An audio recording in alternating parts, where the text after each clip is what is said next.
오늘 말씀의 주제는 복입니다. 우리는 복을 참 좋아합니다. 복을 싫어하는 사람이 어디 있겠습니까? 한국 사람이든 서양 사람이든 중국 사람이든 다 복을 좋아합니다. 미국 사람들은 이제 God bless you라는 말을 참 잘 합니다. 기침하면은 bless you 이렇게 합니다. 하나님의 축복으로 빨리 낫길 바란다, 그런 의미가 아닐까 생각을 하는데, 그 유래를 제가 한번 찾아봤습니다. 그랬더니 이제 중세 때 한 600년경에 흑사병이 이제 유럽에서 많이 돌았는데, 그래서 이제 기침만 해도 이 사람이 혹시 흑사병에 걸리지 않았을까 그랬다고 합니다. 그래서 그 걱정으로 하나님께서 너를 축복하여 주시길, 생명을 살려 주시길 하는 축복의 말을 그때부터 하기 시작했다고 그럽니다. 우리는 이제 새해가 되면은 새해 복 많이 받으세요 이렇게 인사하지 않습니까? 이렇게 축복을 하는데, 제가 한번 생각을 해봤습니다. 우리나라 사람들은 그 복이 어디로부터 온다고 생각을 할까? 여러분은 새해 복 많이 받으세요 이렇게 이제 인사할 때 그 복을 어디로부터 온다고 생각하십니까? 하나님으로부터. 우리는 그렇게 생각하면 참 좋지요. 그러면 그 복은 누굴까? 누구로부터 받고, 제가 한번 생각해 보니까 많은 사람들이 그냥 누구로부터 오는 것이 중요한 것이 아니고 그냥 복이니까 그냥 아무 복이나 그냥 우연일지라도 복을 많이 받았으면 좋겠습니다 라는 의미로 그렇게 많이들 하는 것 같습니다. 또 이제 하나가, 그 복이 도대체 구체적으로 어떤 복일까 하는 생각을 합니다. 저도 그렇고 이제 대부분의 한국 사람들이 비슷한 생각을 하리라고 생각을 하는데, 돈이 많이 생기거나 또 승진을 하거나 아니면 건강한 거, 또 자녀를 출산하는 거, 아니면 뭐 좋은 소식을 듣는, 기쁜 소식을 듣는다든지, 아니면 이제 화목하고, 가정이 화목하고, 이런 것을 다 복이라고 여길 것으로 생각을 합니다. 대부분의 사람들은 이제 복을 받기 위해서 누군가를 의지하는데, 특별히 신을 의지합니다. 그런 복을 받는 것을 삶의 목적으로 생각을 하고 그렇게 살아갑니다. 편안하고 걱정이 없고 부유하고, 그게 행복이다 이렇게 생각을 합니다. 지금은 이제 공인중개소라고 하고 이제 복덕방이라고 말은 하지 않지만, 옛날엔 다 복덕방이었지 않습니까?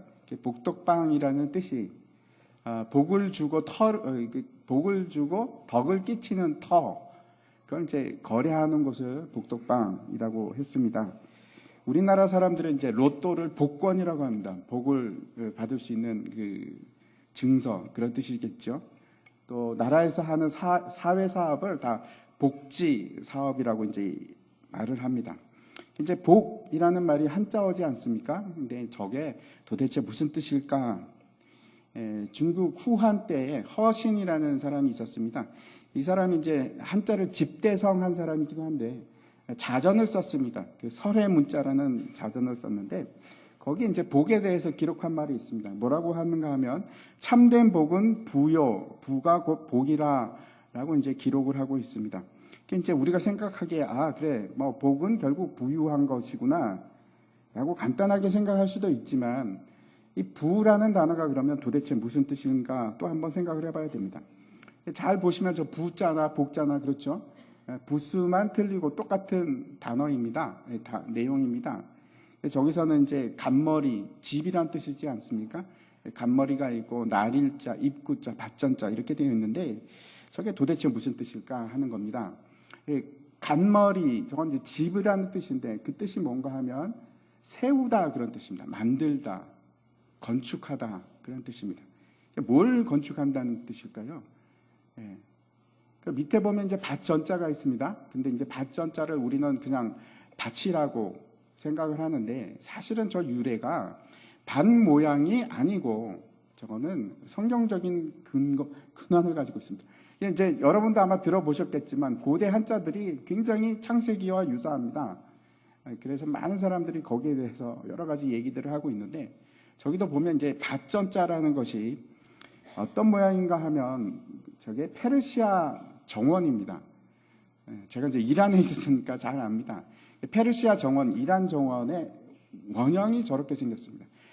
저게 뭔가 하면 가운데 샘이 있습니다. 물이 솟아납니다. 그래서 페르시아 정원은 가운데 꼭 분수가 있습니다. 물이 솟아나서 그것이 네 방향으로 강이 되어서 흘러가는 곳, 거기가 어딜까요? 에덴 동산입니다. 에덴 동산. 그래서 저 밭전자가 가리키는 것은 파라다이스, 낙원, 에덴 동산을 얘기합니다. 그래서 페르시아어로 그 공원,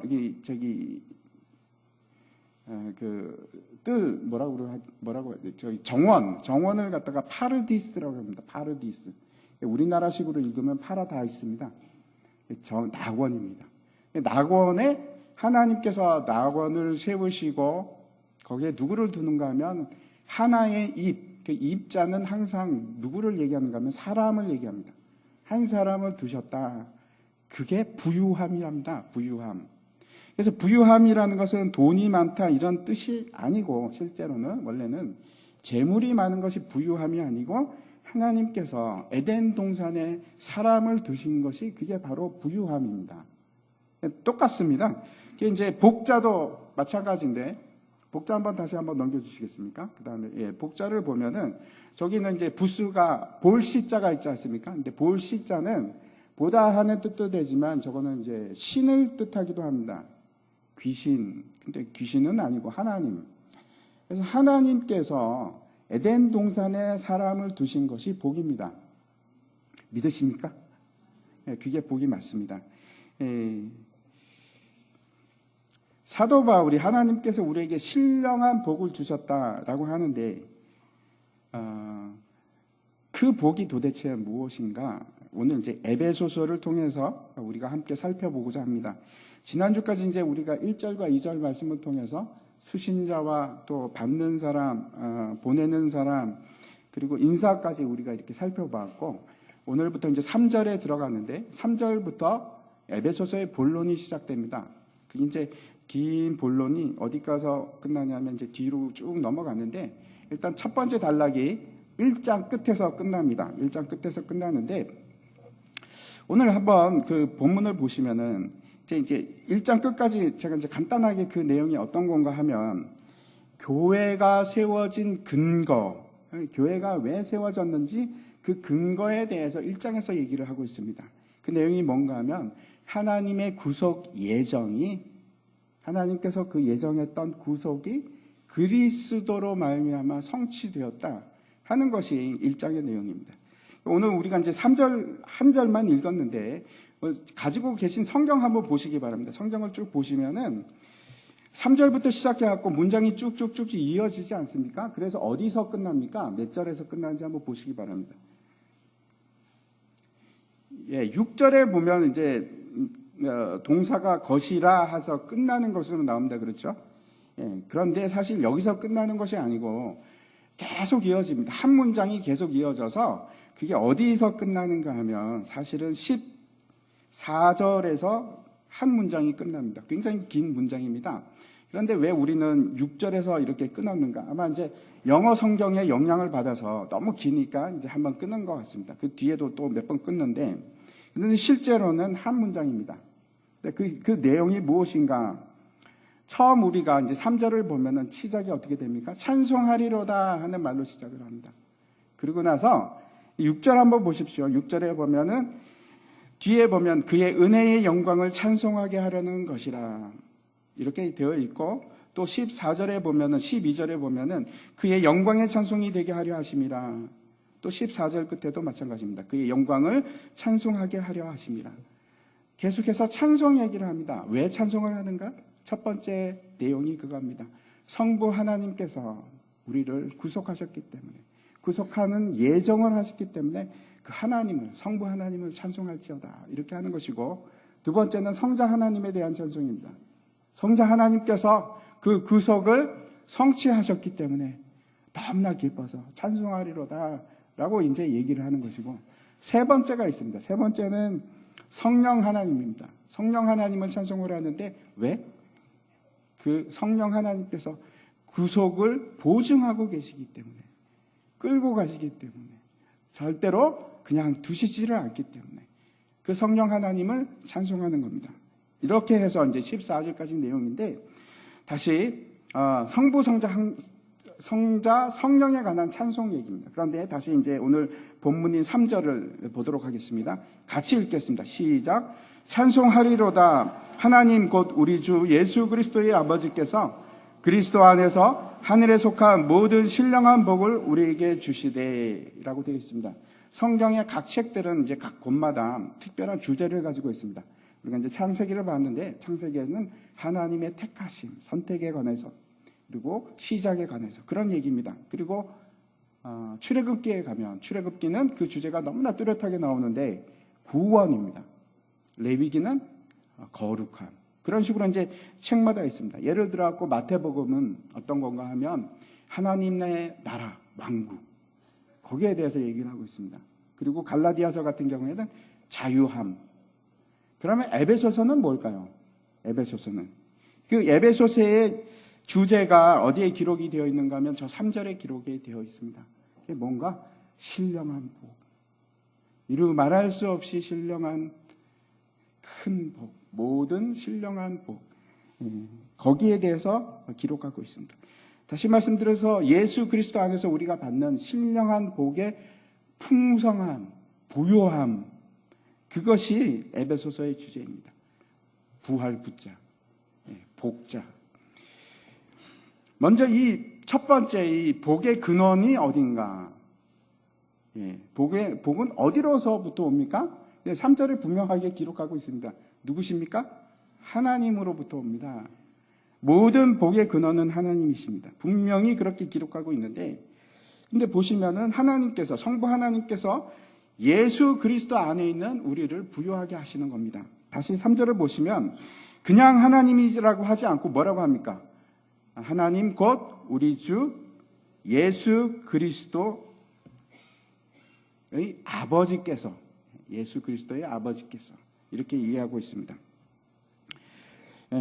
하나님께서 우리에게 복을 주시는 이유가 있는데 그냥 뭐 까닭없이 주시는 게 아니고 이유가 있어서 우리가 이제 집중해야 할 것은 뭔가 하면 예수 그리스도 안에서라는 구절입니다. 우리가 복을 누릴 수 있는 이유가 우리가 예수 그리스도 안에 있기 때문에 하나님의 복을 누리는 겁니다. 예수 그리스도를 주라고 시인하고 예수 그리스도 안에서 우리가 뭐가 되었기 때문에 하나님의 자녀가 되었기 때문에 그렇습니다. 아버지하고 아들의 관계입니다. 자녀의 관계. 뿐만 아니고 우리가 여전히 예수 그리스도의 안에 있음으로 말미암아 그 안에 존속하고 있음에 말미암아 그것으로 말미암아 하나님께서 주시는 신령한 복이 있는 겁니다. 예수님께서 뭐라고 하시는가 하면 요한복음인데 15장 7절입니다. 같이 한번 읽겠습니다. 시작. 너희가 내 안에 거하고 내 말이 너희 안에 거하면 무엇이든지 원하는 대로 구하라. 그리하면 이루리라. 우리가 예수 그리스도 안에 거한다 하는 말은 무슨 말입니까? 예수님이 내 안에 거하고 내가 예수님 안에 거하면 그건 어떻게 되는 겁니까? 우리는 하나가 되는 겁니다. 예수님과 내가 하나가 될 때, 다시 말씀드려서 내가 예수님과 연합할 때 그 복이 내게 임하기 시작합니다. 연합하는 것이 뭘까요? 예수 그리스도와 함께 죽고 예수 연수그리스도와 함께 부활하여 그 예수님의 권능에 부활의 권능이 내게 임하기 시작하는 것. 그게 연합입니다. 다시 정리해서 말씀드리면은 하나님으로부터 우리가 복을 받지 않습니까?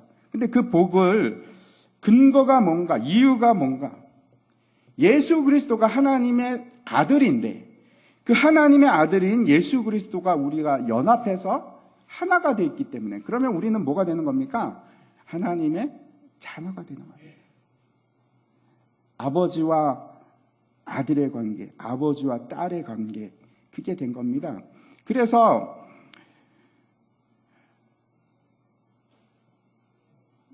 우리가 받는 복은 그냥 뭐 잘해서 아니면 상으로 그렇게 받는 것이 아니고 아버지가 그 아들에게 주는 복입니다. 이해가 가십니까? 성경에서 사람에게 주신 복에 대해서 가장 먼저 이야기한 곳이 있는데 그게 이제 어디 있겠습니까? 창세기에 있습니다. 창세기 1장 28절에 있는데 제가 한번 읽겠습니다. 하나님이 그들에게 복을 주시며 하나님이 그들에게 이르시되 생육하고 번성하여 땅에 충만하라 땅을 정복하라 바다의 물고기와 하늘의 새와 땅에 움직이는 모든 생물을 다스리라 하시는 하나님께서 인간을 창조하시고 그 처음 명령이자 그 다음에 허락하신 복 그게 뭔가 하면 땅에 충만하고 땅을 정복하고 모든 생물을 다스리라. 그게 복입니다. 우리에게 주신 복입니다. 이게 무슨 얘기냐 하면 하나님께서 그의 기업, 하나님의 왕국, 하나님의 나라를 우리에게 주신 겁니다. 그리고 그 주신 기업을 다스리게끔 하는 것. 그게 복입니다. 다른 것이 복이 아니고 그것이 복입니다. 그래서 구원이라는 것이 뭐냐 하면 우리가 그 복을 받았음에도 불구하고 죄를 범해서 어떻게 합니까? 그걸 포기합니다. 버립니다. 그래서 낙원에서 쫓겨나지 않습니까? 그런데 그것을 다시 회복시키는 거. 그 권리를 다시 회복시키고 하나님의 다시 아들이 되게끔 하는 거. 그게 구원입니다. 그래서 하나님의 기업을 우리에게 그냥 주시는 거. 이유가 없습니다. 그냥 아들이니까 주는 겁니다. 그게 복입니다. 여러분 중에서 혹시 하나님을 가난하다 이렇게 생각하시는 분이 계십니까?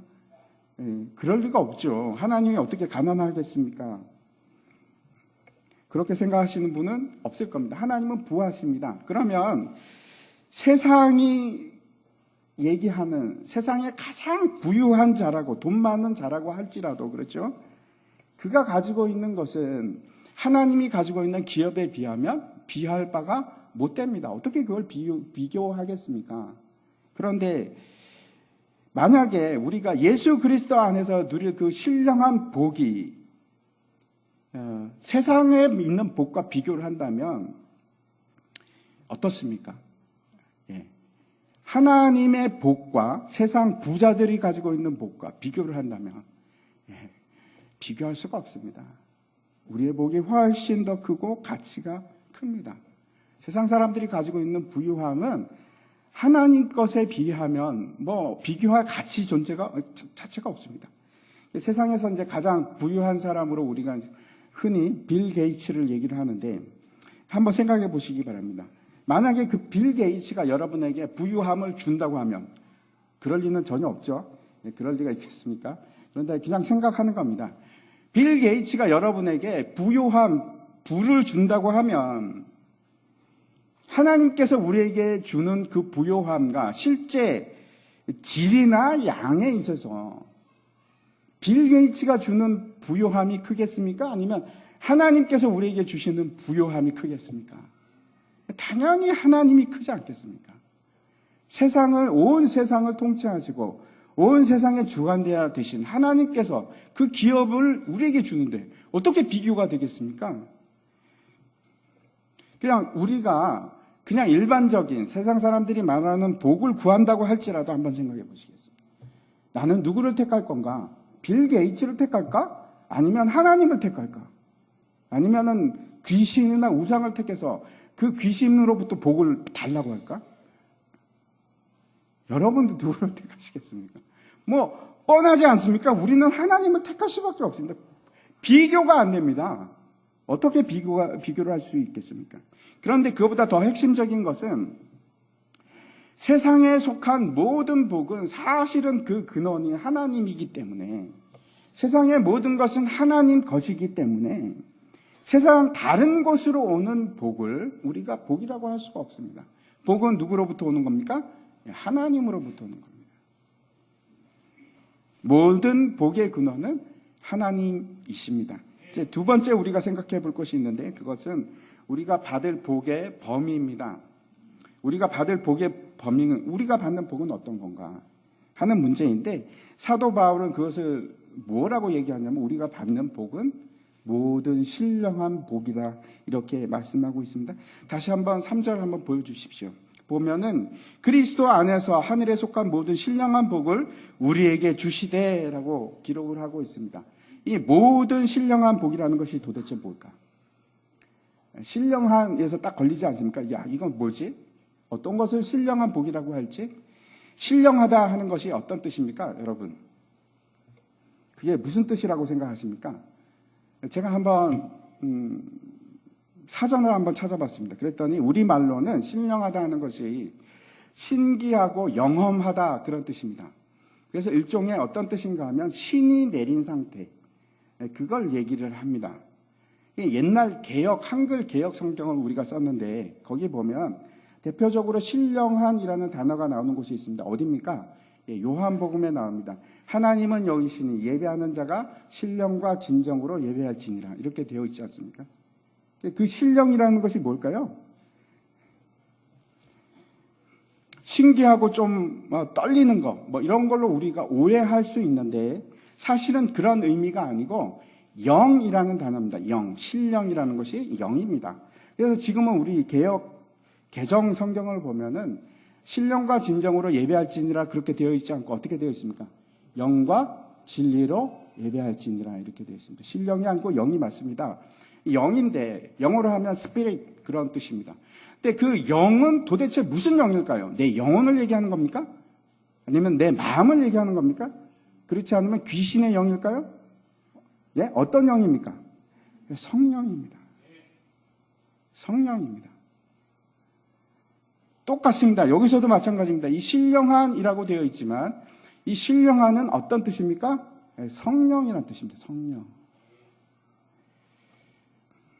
그래서 그냥 하늘에 속한 모든 영적인 복을 우리에게 주셨다, 그런 의미보다도 더 정확하게 말씀을 드리면 하늘에 속한 모든 성령과 함께하는 복을 우리에게 주셨다, 그런 뜻입니다.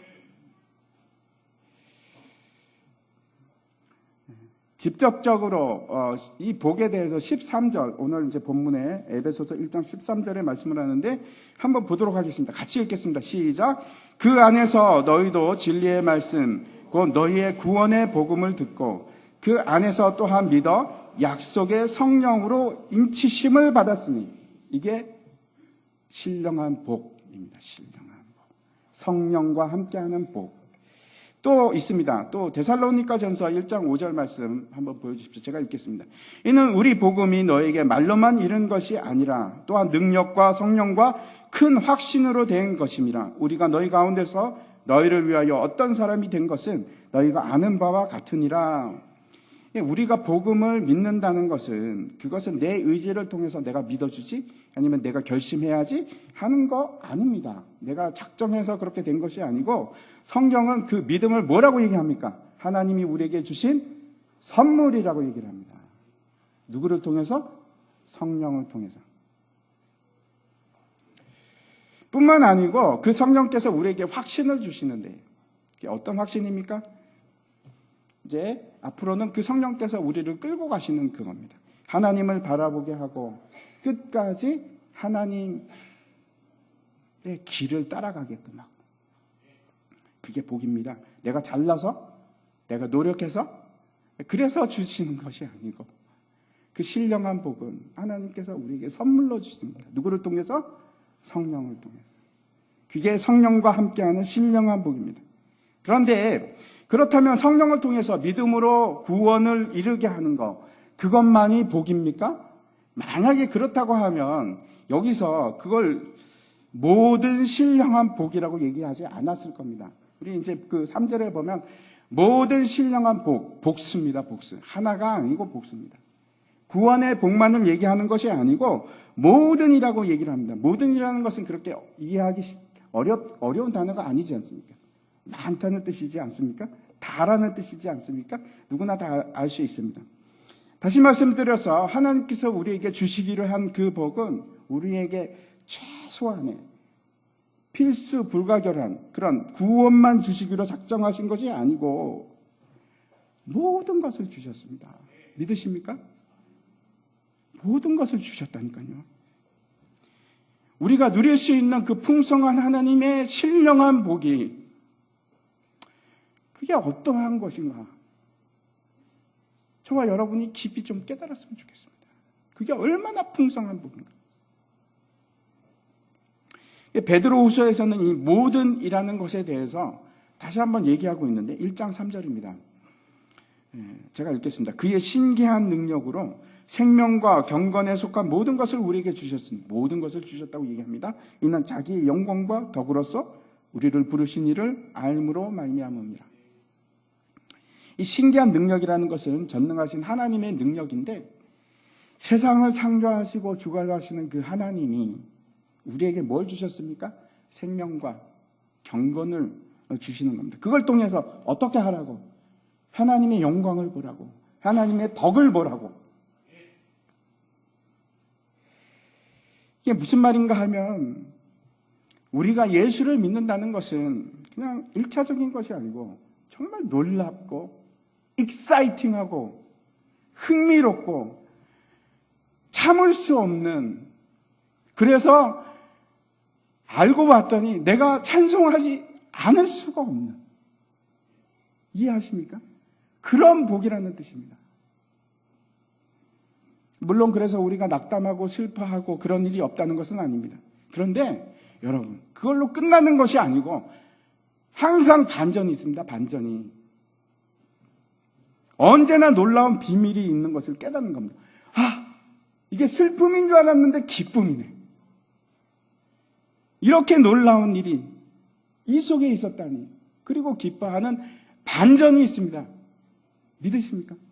반전이 있습니다. 하나님께서 찬송을 받으시는 그 일들이 그 복 속에 들어가 있는 겁니다. 하나님께서 주시는 이 모든 신령한 복은 우리에게 지극히 크고 보배로운 것들입니다. 그래서 이 일들이 어떤 건가, 우리가 이제 에베소서를 통해서 하나씩 발견할 겁니다. 그리고 하나님께서 이렇게 큰 놀라운 신령한 복을 우리에게 주셨구나. 그리고 기뻐할 겁니다. 기대하시기 바랍니다. 마태복음에 보면은 이렇게 말씀하지 않습니까? 그 염려하는 사람들에게 6장에서 이렇게 말씀하십니다. 공중의 새를 보라, 심지도 않고 거두지도 않고 창고에 모아 들이지도 아니하되 너희 하늘 아버지께서 기르시나니 너희는 이것들보다 귀하지 아니하냐? 또 너희가 어찌 의복을 위하여 염려하느냐? 들의 백합화가 어떻게 자라는가 생각하여 보라. 수고도 아니하고 길쌈도 아니하느니라. 그러나 내가 너에게 말하노니 솔로몬의 모든 영광으로도 입은 것이 이 꽃 하나만 같지 못하느니라. 우리가 꽃보다 낫다는 겁니다. 못하다는 겁니까? 꽃보다 낫습니다. 당연히 낫습니다. 우리가 새보다 못한 존재입니까? 하나님의 자녀입니다. 근데 하나님께서 그냥 두실까? 영광으로 채우지 아니하시겠느냐? 그 말씀입니다. 그래서 이제 이 결론이 이렇게 납니다. 33절에 너희는 먼저 그의 나라와 그의 의를 구하라. 그리하면 이 모든 것을 너에게 더하시리라. 하나님께서 우리를 자녀로 삼으셨다는 것은 우리에게 복을 주시기 시작하는데 그 복이 어떤 건가 하면 여러분, 우리의 모든 삶을 하나님께서 책임지시는 복을 얘기합니다. 필요한 모든 것을 책임지시는 복입니다. 부족할 것 같은데 부족하지 않는, 전혀 생각하지 못할 때 차고 넘치는, 여러분 그런 경험 있으십니까?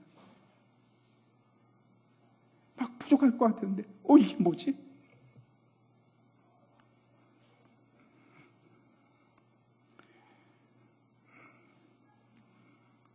그런데 그거보다 더 큰 은혜가 있습니다. 복이 있습니다. 시편 103편 말씀입니다. 12절에 동이 서에서 먼 것 같이 우리의 길가를 우리에게서 멀리 옮기셨으며 라고 말씀하고 있습니다. 여러분, 동하고 서가 만날 수 있을까요? 그런 일은 없습니다. 동과 서가 어떻게 만나겠습니까? 동과 서 사이의 거리를 측정할 수 있습니까? 몇 킬로입니까? 100킬로입니까? 200킬로입니까? 그렇지 않습니다. 거리를 측정할 수 없을 만큼 멉니다. 둘이 만날 수가 없습니다. 놀라운 사실이 여기 있습니다. 우리의 모든 죄를 하루라도 짓지 못하면 이상한 그 죄들을 지금 뭐라고 말씀하시는가 하면 너의 죄를 내가 멀리 옮기고 더 이상 너의 죄를 기억하지 않겠다. 이 말씀을 지금 하시는 겁니다. 여러분, 이거보다 더 큰 복이 있습니까? 이거보다 더 큰 은혜가 있습니까? 죄인이었는데 죄인이 아니라고 그러시는 겁니다. 더 이상 너의 죄를 기억도 하지 않겠다고 말씀하시는 겁니다. 하나님이 뒤끝이 있을까요? 뒤끝이 없습니다. 우리가 마치 전혀 죄를 짓지 않은 사람처럼 대우하신다는 겁니다. 기록이 없습니다. 그냥 아들로 받아주신다는 겁니다. 그리고 그 하나님께서 우리에게 충만케 하시는데 그 모든 충만으로 우리를 충만케 하신답니다. 그게 뭔가? 누가복음에 보면은 탕자의 얘기가 나옵니다. 방탕하게 생활하던 아버지의 아들이 그 삶을 청산하고 아버지께로 오지 않습니까? 그때 아버지가 저 멀리서 오는 아들을 보고 달려가서 껴안습니다. 근데 그걸로 끝나는 것이 아니고 금 가락지를 끼우고 씻기고 좋은 옷을 입히고 그리고 잔치를 베풉니다. 세상 사람들에게 보라, 이게 내 아들이다. 온 세상이 알게 합니다. 그게 충만입니다. 무슨 말인가 하면 에베소서 3장 말씀 한번 보여주십시오. 같이 읽겠습니다. 시작. 능히 모든 성도와 함께 지식에 넘치는 그리스도의 사랑을 알고 그 너비와 길이와 높이와 깊이가 어떠함을 깨달아 하나님의 모든 충만하신 것으로 너희에게 충만하게 하시기를 구하노라. 그 크신 그리스도를 통한 사랑을 우리에게 채우시는데 충만한 그 사랑을 우리에게까지 채우시겠다는 겁니다. 그게 복입니다. 생각해 보십시오. 저와 여러분 속에 하나님의 그 충만한 사랑이 가득 차게 된다. 얼마나 멋진 일입니까? 그보다 큰 복이 있을까요? 그리고 우리에게 이제 성령을 통해서 하나님과 친밀한 교제를 이루게 하십니다. 하나님께서 우리를 뭐라고 하시는가 하면 더 이상 종이라고 하지 않고 친구처럼 대하시겠다고 합니다. 마치 하나님께서 모세를 친구처럼 대하셨던 것처럼 모세뿐만 아니고 우리도 이제는 친구로 대하시겠다. 친밀한 교제 가운데서. 세상 사람들은 막 여러 가지 백이 있다고 자랑을 하지만 우리는 누가 있습니까? 우리 뒤에 하나님이 계십니다. 이게 복입니다. 신령한 복. 성령과 함께하는 복. 세 번째 우리가 함께 생각해 볼 것은 그 복을 누리는 영역입니다. 한 장 넘겨주십시오. 다시 이제 3절의 말씀을 보면은 어떻게 되어 있는가 하면 이 복이 예수 그리스도 안에서 하늘에 속한 복. 3절 한번 보여주십시오. 넘겨주시면 하늘에 속한 복이라고 말씀하고 있습니다. 구원받지 못한 사람들에게 있어서 복은 어디에 속한 것인가 하면 땅에 속한 겁니다. 그렇죠? 왜 그런가? 지금 살고 있는 곳이 땅이니까. 예수를 믿지 않는 사람들에게는 영원이란 개념을 잘 모릅니다. 그냥 죽으면 끝이지. 아니요, 우리는 영원을 잘 압니다. 성경에서 그렇게 말씀하고 있습니다. 사람들이 원하는 것은 일시적인 복입니다. 사라지고 말 복, 땅에 속한 복. 그런데 그 중에는 여러분 영원한 거 아무것도 없습니다. 세상에 영원한 것이 어디 있습니까? 베드로후서에 가면 그렇게 얘기합니다. 하늘도 불에 풀어질 것이고 땅은 불에 녹아질 것이다. 없어집니다. 다. 이 땅에서 영원한 거 아무것도 없습니다. 세상 사람들은 영원하지 않는 그걸 이 땅을 마음에 두고 그걸 중심으로 살아가지만 우리는 다릅니다. 우리의 마음이 어디에 있습니까? 우리의 관심은 하늘에 있습니다. 하늘에. 우리 시민권은 하늘에 있고 우리의 이름은 하늘책에 기록이 되어 있고 우리가 의지하는 사람은 하늘아버지고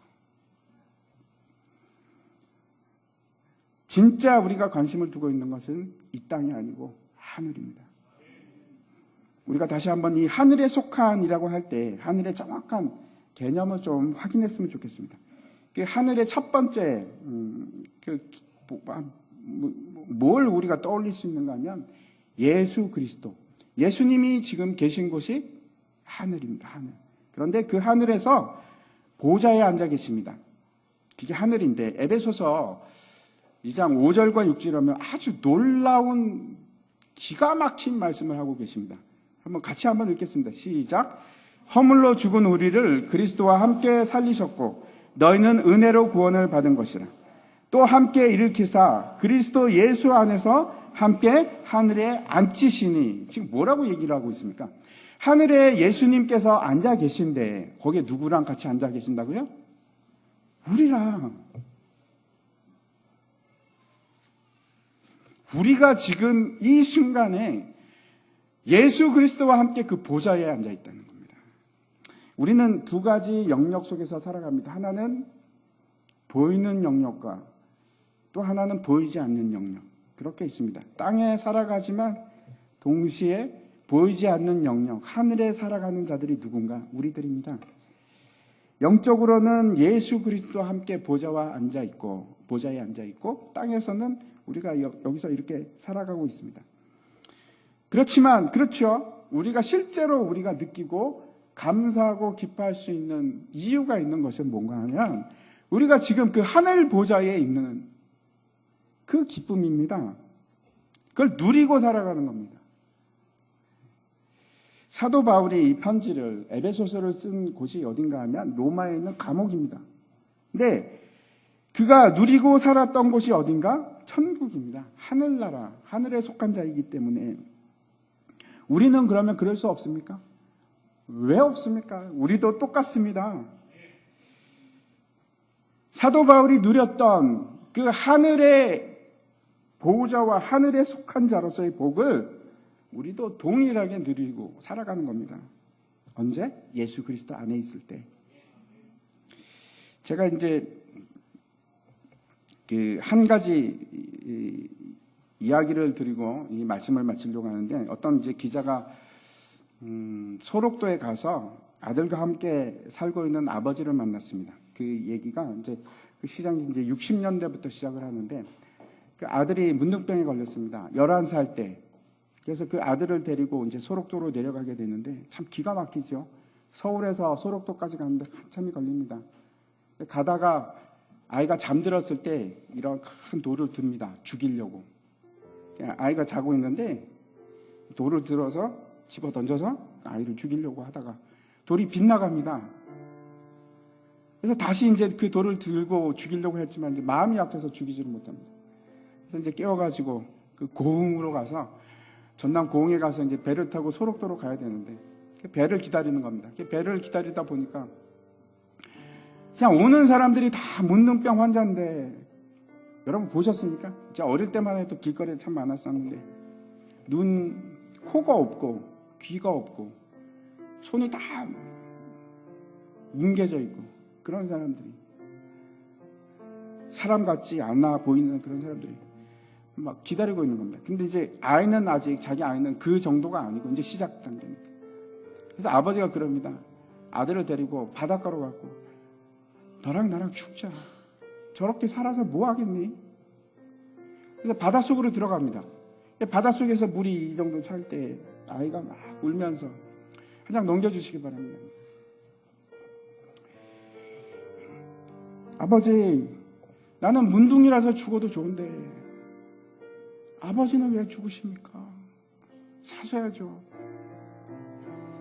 11살짜리가 그런 거예요. 그래가지고 같이 막 울다가 아들만 소록도로 보냈습니다. 그리고 까마득히 잊어버리고 40년을 지냈습니다. 40년 지내는 동안에 그 9명의 아들, 딸들을 낳고 그렇게 살다가 이제 은퇴를 한 겁니다. 나이가 많이 들어서 그 큰아들 집에 갔습니다. 처음에는 며느리도 그렇고 큰아들도 그렇고 그렇게 잘해주다가 시간이 지나니까 이제 눈치가 다릅니다. 영 아닌 겁니다. 한날은 그 아들이 찾아와서 그러는 겁니다. 아버지, 저만 아들입니까? 아버지가 그 얘기를 듣고 이제 이해를 했죠. 알았다. 짐을 싸서 나옵니다. 갈 데가 없어요. 그래서 이제 그때 생각났던 사람이 소록도에 있는 아들입니다. 소록도를 찾아갔습니다. 40년이 넘어서. 찾아갔더니 그 아들이 있는 겁니다. 아버지를 보고 다 늙었는데 자기보다 더 늙었더라고. 너무 고생을 많이 해서. 근데 그 아들이 막 우는 겁니다. 아버지. 뭐라고 하는가 하면 내가 아버지를 만나기 위해서 40년 동안 기도했어요. 그 아들이 예수를 믿고 그 힘든 일을 겪고 이겨낸 겁니다. 그러면서 그 아들이 그런 겁니다. 아버지한테. 아버지, 이제는 나랑 같이 살아요. 병이 다 나았고, 이제 그 나병은 요즘에 다 완치가 됩니다. 병이 다 나았고, 그리고 이제 결혼을 해서 이제 아들들도 있는 겁니다. 같이 살아요. 그래서 그 아들과 함께 사는 모습을 이제 소록도에 갔던 기자가 보고 썼던 글을 제가 읽었습니다. 그러니까 아버지가 그러는 겁니다. 네가 믿는 예수라면, 네가 너를 그렇게 바꿔놓은 예수라면 나도 그 예수를 믿어야겠다. 아들은 나병 환자였음에도 불구하고 그 척박한 땅에서 힘들게 살았지만 하늘의 신령한 복을 누렸습니다. 여러분, 현재 상황이 나병이든 아니면 내가 사는 곳이 소록덕은 내가 진짜로 사는 곳은 내가 누릴 수 있는 곳이 있습니다. 하늘나라예요. 그 복을 우리에게 주신 겁니다. 하나님께서. 심지어는 감옥에 갇혀 있다고 할지라도 그 하늘의 복을 누리면서 사는 사람들이 있는 겁니다. 그 신령한 복을.